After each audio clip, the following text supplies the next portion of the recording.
Welcome back to the South Island Formula 1600s. A huge field. Here's the grid. Billy Fraser on pole position, as he's been, it seems, all season. Jack Noble-Adams, Bailey Patterson, Cameron Freeman, Ronan Murphy, Tony Graham, Anna Collins, and Kim Crocker. That's your top 8 here in this big field. Blake Evans and Dyson Freeman, Steve Edwards, Simon Spencer-Bauer, Ryan Lowe, Robert Toshak, Oscar Noble-Adams, and Dominic Robertson in 16th position. Further down, Phil Fowkes, Andy Downs, Stephen Heffernan, and then Noel Attlee, Paul Dodd, James Dicey, Dave Silverton, and Keith Miller. 24 competitors, and further down we've even got Greg Inwood, Dave McKenzie, Zach Christensen. Now I don't know what's happened to Zach because he's one of the top runners, and Dave McKenzie, so we'll maybe talk about that. It's Jonathan Green and Geordie Peters going to take you through the action here at Teretonga, the perfect place for these cars, and Billy Fraser to do it again. Yeah, exactly. Billy has been the benchmark recently in the series. He clean swept the racing at Highland Park last weekend. He also has just taken out the race win for the New Zealand Formula Ford Championship just a few hours ago.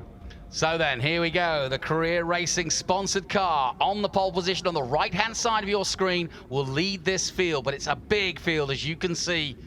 Everybody wanting to win. Teretonga, the perfect place for these cars, and the calm before the storm, so to speak. We saw the Southland Championship in action last week. Here they go again at Teretonga. Out go the lights, away we go. Good start from Billy Fraser, but a better start from the 75 that is Jack Noble-Adams. Away he goes in the all black with the white helmet. And that was a terrible start from Billy Fraser. He has not got away well. He's into 3rd place as they go through the Southern Loop for the first time, but a great start from Jack. Yeah, not what we're accustomed to seeing from Billy there. He'll be kicking himself over that start. He's just given himself a whole lot of extra work to do if he wants to make it back through to the lead of the race. As we see Bailey Patterson having a look around the outside of Jack Noble-Adams through Castrol there. Great opportunity now for somebody else to get a bit of the limelight, because it's all been the Billy Fraser show in the last couple of weeks. Having said that, he's in 3rd place. It may not take him long to get through, but right now it is Jack Noble-Adams with a 103.4 in qualifying to start on the front row, and he took every advantage there as everybody files through. Good clean start, and a jink there to the inside from Billy Fraser, but he can't quite do it as they come out of the elbow and down the main straight, and this is where you expect all the overtaking, or most of it, to take place, I should say, and here they come. To the outside goes Bailey Patterson as he got him. Side by side, somebody's got to give, and Patterson will try to go around the outside. You were telling me, oh, he touched! Oh, Patterson's going off into the dirt and the gravel, and, well, I was about to say you can make an overtake on the outside, but you've got to make it stick. Whoop, exhaust gone there. That's going to be a little warm. That is not where you want to be. Yes, kick that exhaust out of the way. You'll be exhausted after that. Here we go. Here's another touch. Let's another look at it. Geordie, your take. Yeah, it just looks a bit hard to tell from that angle, but it might just be that little bit of racing incident. Bailey maybe just a bit eager on the wheel there and tried to tighten his line, but just made contact with the back of Jack there. It's a fast corner. Ronan Murphy, that's huge damage. Ronan Murphy with a right front in the air, the suspension bank right back. And that's not what he needed at all. He qualified well, did Ronan Murphy, but that is not what he needs to start his weekend. The safety car is out on track, no surprise there, but Ronan Murphy's going to play no part, nor is Bailey Patterson. So 2 of our big name stars out already. Yeah, that's big for Ronan, and that's the risk that you'll probably notice a lot of these guys, a couple of these guys racing in the National Championship are also clocking up a few extra miles and a few extra racing miles under their belt here in the South Island Formula 1600 series, and that's the risk you take. Yeah, true. Having both series, and that's a real blow for Ronan. That's exactly what they didn't want to happen. You don't want to collect damage in what's essentially just an added bonus, some extra miles. Rumours that Ronan may well be heading off to the States next season, and that would be great for his career, the son, of course, of the great mighty Murphy. But not here today. Granddad looks after him here. Yeah, Kevin's doing a great job. Of course, Kevin, the driving force behind Greg's career, and now the driving force behind Ronan's budding career. So He's in great hands, and like you say, he's got some pretty exciting plans coming up for 2020. I'm sure Greg's tuning in, though. I'm sure he is. I hope he is. So everybody trying to now sort out their cars while they've got a chance to do so. A little bit of bent suspensions here and there, but Ronan Murphy's has gone beyond the pale, and there's no question that he is not going to restart. What's going to happen here, I wonder? Yeah, I'm not sure. It's Bailey looks like he's going again. Dyson Freeman. Oh, Bailey's got going again. Yeah, Dyson Freeman is the one we were looking at there in the Van Diemen RF92. Interestingly enough, Bailey Patterson's Stealth is an ex-Brendan Leach car. First Stealth ever brought to New Zealand. Yeah, a bit of prestige in that car as we see him going... yes, he's not doing much good for it for a great piece of art like that. Yeah, off-road racing. Not quite what the cars were designed for, not but really. He's going to get back out on track, hopefully, and rejoin the back of the grid. So we're under safety here in the South Island Championship. And a big field of over 24 cars now, starting slightly going down a little bit with 2 cars out at least. Well, Bailey Patterson may get back in, but this car of Ronan Murphy is going nowhere. No, that's big damage to all those suspension parts. We've got the wishbones, the A-arms. He's okay. Push rods. Potentially what's just happened there is he's amongst the safety car slowdown, just collected the car in front of him. Maybe he wasn't quite paying attention, or was unsighted, or the car in front slowed down rapidly, but certainly not a great situation for young Ronan. So as we stand at the moment under safety, Jack Noble-Adams holds the lead. Billy Fraser is second. Tony Graham is in third. Cameron Freeman is in fourth place. Anna Collins has moved up to fifth. Kim Crocker sixth. Robert Toshak done a good start, and Robert's up to seventh position ahead of Ryan Lowe and Simon Spencer Bauer in ninth place, and Steve Edwards rounding out the top 10 here in our South Island Formula 1600 series. Yeah, we've got a nice big field here this weekend. It's the beauty of the Formula Ford landscape that we've got in New Zealand. We've got 3 different series for people to compete in. We've got, of course, the National Championship, and then the 2 island-based series where the rules are, you don't get as much regulation and officiating as you do in the Championship Series, which suits a lot of guys quite well. So we've got 3 classes of car here. Of course, Class 1, the cars manufactured from 2000 onwards. Class 2, manufactured between 1990 and 2000, and Class 3, those cars which are a little bit older, manufactured before 1990. And it's interesting, they all tried different ideas as the safety car has come in, so we're going to go racing again. But if we do get another chance, we'll talk more about the designs, because it's always very interesting. But right now, we are racing again. And leading them across the line, Jack Noble-Adams. Billy Fraser ducks to the inside and now to the outside. He's trying every way to get round.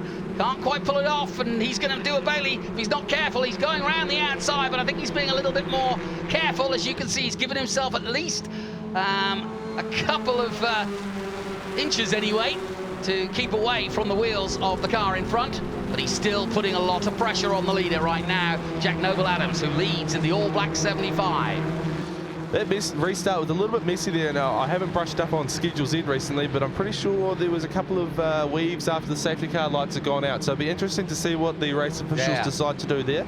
Yeah, that is interesting. Tony Graham up to third in the All Red. Kim Crocker now fourth. Robert Toshak got a good start. He's up to 5th place now.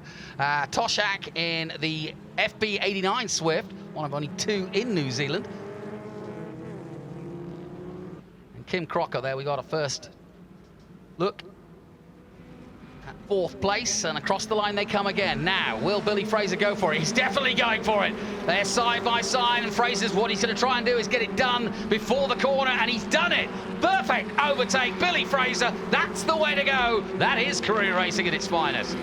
Great move there by Billy. He's back in the form. He's made up for that tardy start off the line, and he's got back into the lead, just what he wants. And Jack Noble-Adams, he'll be sitting there. He's no pushover though. He'll be fighting back and trying to stick it to Billy and his team. Yeah, I was asking the team about career racing, and it's from Australia, and it's all the technique and all the things that go behind racing, and that they learn that aren't necessarily all about racecraft. It's all about the other parts, and career racing doing a really good job for Billy, and he is coming on. And once again here at Teretonga, doesn't matter the track, he is showing some excellent racecraft at the moment. Yeah, you mentioned career racing, what they're trying to achieve. They're trying to get all those other parts that are key to being a successful motor racing driver. The media stuff, the off-track stuff, the sponsorship. Bill Fowkes in 11th place in the number 71. We're talking about old cars. I think that must be a 70s. In fact, it's a Triton Palliser, 1970 Class 3 car, driven by Kim Crocker. What do you reckon to that? I don't know a huge amount of history from the car, but like I say, it's great to have a great diversity in the field here. Certainly some interesting cars all through the field.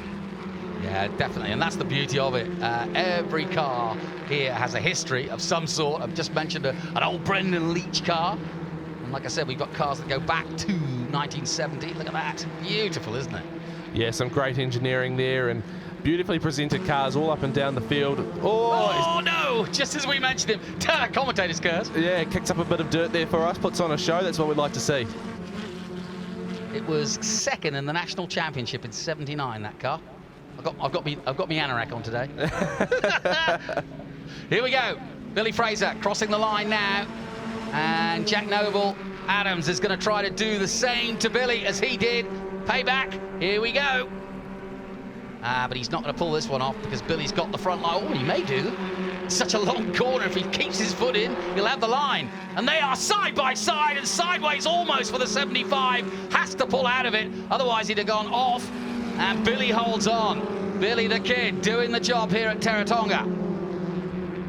Change for third, and up goes Kim Crocker into third place ahead of Tony Graham. Yeah, great to see some of those Southland guys, a few more, should we say, experienced competitors fighting up the front there for the last podium position. Yeah, some excellent racing so far, and more to come, I'm sure, as the weekend goes on. 5 to go, and Billy Fraser in a really good battle here with Jack Noble Adams, and it's far from over, but they pulled away from this third place battle, coming into the elbow now, under braking. You can see the cars squealing almost in resistance to wanting to brake that hard, but they've done it all the same. Kim Crocker now trying to hold off Tony Graham as they come down the straight again, and here comes the 75 one more time of Jack Noble, and Jack Noble Adams, and he's side by side again with Billy, but Billy's got the inside line. Through the southern loop they go. 4 to go now. Great racing between these two. They look like they're having fun, don't they? They certainly do, and you'll probably see the University of Canterbury branding on Jack Noble Adams' car there. He is out studying, it would be in his second year now of a mechanical engineering degree. I actually started my degree down there with Jack, so he certainly knows what it's all about outside of the car in terms of preparation and making sure that his machine is nice and fast. I was about to say, I always think when I hear that, university, it's not like they're studying PE or, finance or whatever. They're studying the thing that's going to help them go fast, mechanical engineering. Exactly. And James Penrose, currently leading our national championship and also a former South Island Formula 1600 competitor. He's just graduated from that same mechanical engineering degree, and he's out there. He knows exactly how to make his race car go nice and fast. Good battles all the way throughout. Here's the midfield battle coming over, and we see Simon Spencer Bauer and Robert Toshak, who's dropped back down to 7th now. Steve Edwards in 8th, Dominic Robertson 9th, Ryan Lowe 10th, and Oscar Noble Adams is at 11th at the moment. Yeah, we see now Noble Adams through there, driving the car on the rear axle, making sure that you tip it in, drive it on the edge, and that's one of the great things you learn here. You learn how to drive the car on the edge, and we've already seen quite a few times now these guys going almost sideways around the corner. Yeah, and if you want to see how hard they're working, watch the hands on the steering wheel, especially this man, Jack. His hands are everywhere at the moment. Somebody's gone off, big time, and that's Bailey again. Bailey in the barriers. Finally that's not bailed good. out, I think.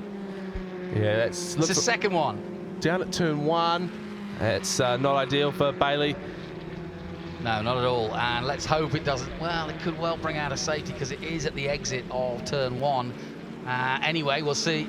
There's the checkered flag, though, and it comes out, and that's a timing checkered flag because I think there was another lap to go. But anyway, it's a checkered flag, and it's going to be Billy Fraser who wins. And a very, very good win, too, because Jack Noble Adams, who had the lead for a brief part of this race, went toe-to-toe with Billy, but Billy held on to take the win. Jack Noble Adams second, Kim Crocker. And here is that accident again, and he just went straight on at the exit of turn 1 and into the barriers. Not a good day at the office then for Bailey Patterson. Not at all. Hopefully there's not too much damage there. Maybe just one corner of suspension to replace, but hopefully he'll get that repaired and we'll see him back out here tomorrow morning. Yes, good racing and confirmation of the result. Billy Fraser of Barry Phillips Motors takes the win over Jack Noble Adams. Kim Crocker takes third for Oakley Estates. Tony Graham fourth. Anna Collins in fifth place. Spencer Bauer in sixth place. Simon Spencer Bauer. Steve Edwards and Robert Toshak eighth. Dominic Robertson ninth. Oscar Noble Adams rounds out the top 10. Once again, Billy Fraser does the business. Bailey will have to watch with the marshals and the fans as his stricken car will eventually get picked up, I'm sure. But he'll have a good yarn with the marshals. They've always got something to say. They love their marshalling out here at Teretonga. Some of them have been doing it for 30 years or so. Let's take a look at the highlights then of our Southland 1600s. And away they went from the line. Billy Fraser did not get the start at all, and it was Jack Noble Adams who led the way. Bailey Patterson in second place, locking up almost under braking there into the elbow, and an exhaust playing its way, rolling onto the track for a moment. But rolling off the track goes Bailey Patterson. And that was a little touch of the wheels, that's all it took. And Ronan Murphy also in the wars, and a broken right suspension puts him out. Then the restart, everybody jostling for position. And once again, Jack Noble Adams fighting it out with Billy Fraser. They went at it throughout the race. Finally, Billy Fraser made this pass, and it was an excellent pass because if you can get it done before the corner, it's game over. And he did it well for career racing. Lots of battles throughout. And in the end, though, Fraser holding on against Jack Noble Adams. And another win for Billy Fraser. 71 of Kim Crocker also going wide for a moment there, but gathering it all together. Excuse me, Phil Fox it was in the 71. And on went the 114. And in the closing stages, Billy Fraser really was not going to be stopped, but Bailey Patterson, second incident of the day.